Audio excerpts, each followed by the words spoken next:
Hello and welcome to Janette's TV and Janette's TV podcast.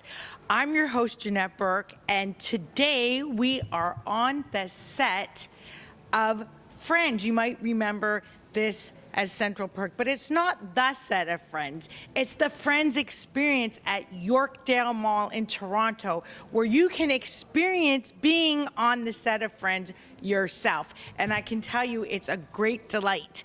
Now, we have some things to show you today and a great interview, so kindly stay with us. But before we get into that, I want to remind you that if you haven't already done so, please click the link below to subscribe to our channel and hit the bell so you never miss another episode.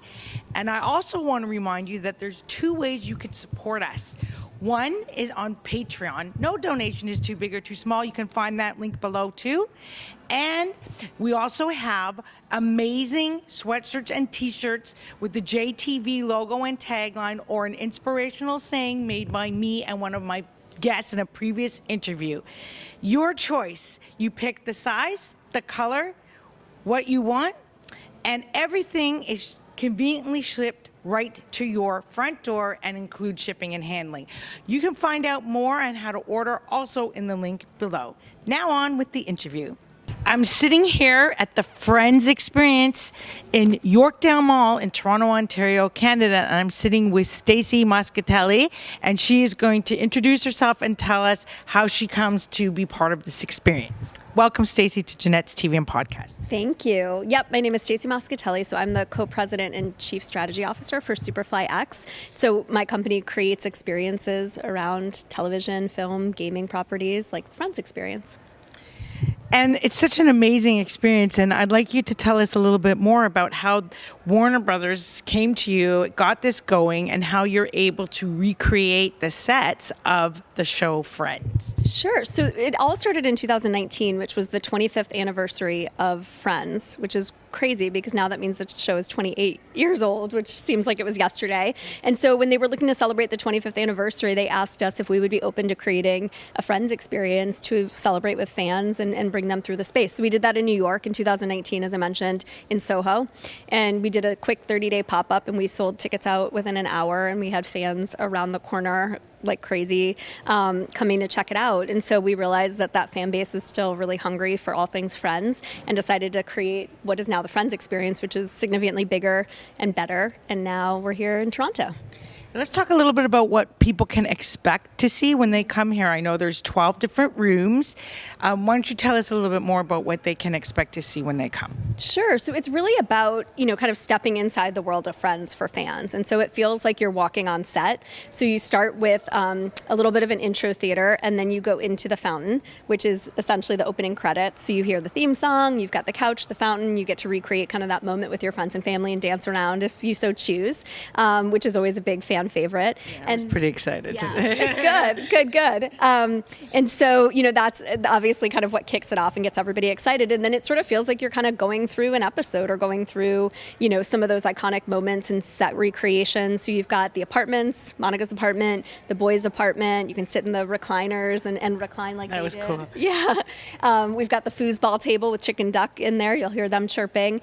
But really, it's that opportunity to kind of walk on to the set, but not to look at it like a museum, but to be able to sit, interact, be on the couch, touch the couch, pick up the mugs, those kinds of things that really make it feel interactive and special.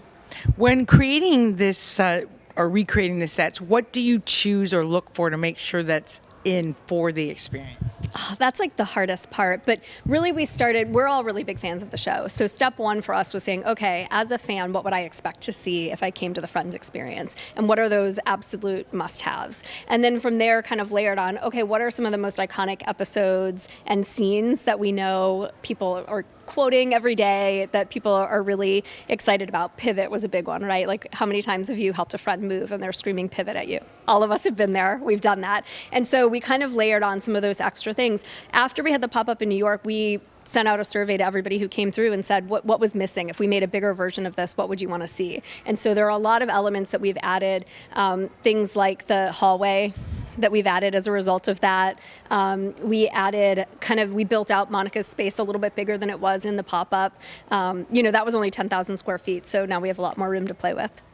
Yes, of course. It seems like, much bigger than a typical New York apartment, but it's quite interesting. I'm going to change focus just a tad and talk about friends and the meaning of friendship and what draws people into friends, especially after COVID, where people didn't see their friends. How do you feel that this type of experience draws people together and how it plays around the meaning of friendship? Yeah, that's a good question. So, for me, when I really think about the show Friends, it is about that time in your life where your friends are your family. And that's a really special, really monumental sort of like evolution of, being at home with your parents and sort of growing up and having a family of your own. It's that in-between time. So I think that that's something that we're all really, nostalgic for, or at least I'm nostalgic for. There are some people who are aspirational about that. So I think that's kind of the crux of the show. So I think especially during COVID, when you were separated from often from your family and from some of your friends, that was something that we all really missed and wanted to come back to. So I think this experience, was always created to bring people together over that shared love of the show, to show up with their friends, show up with their family, show up with their loved one or their significant other, and sort of like share this moment together. And what do you think the characters of Ross, Rachel, all of them, what do you think they can teach us about friendship? Oh my gosh. From their roles? I think any sort of friend group, we all bring something different to the table and a different personality. And I think when you talk to people about friends, everybody identifies with a different character or sort of within their friend group. There's a Ross, there's a Rachel, there's a Monica. And so I think that, we all bring something to the table, and collectively, I think the sum of its parts is greater than any individual. Mm-hmm. And this seems to be something that people are lacking, and I think that's part of the reason why the show itself was extremely popular, and of course there's always going to be appeal for that. But even now, when we get out of COVID and things are kind of opening up, it's a good draw to come in and share this experience with your friends. Exactly. And a lot of people, viewership was up during COVID. People really found this show to be comfort food during a time that was, unsettling and uncomfortable, and a lot of sort of questions that we had about, what was happening in the world. And so I think this is a really great moment to come and sit down and, bring your Ross, bring your Chandler, whoever that is in your life, and come and check it out.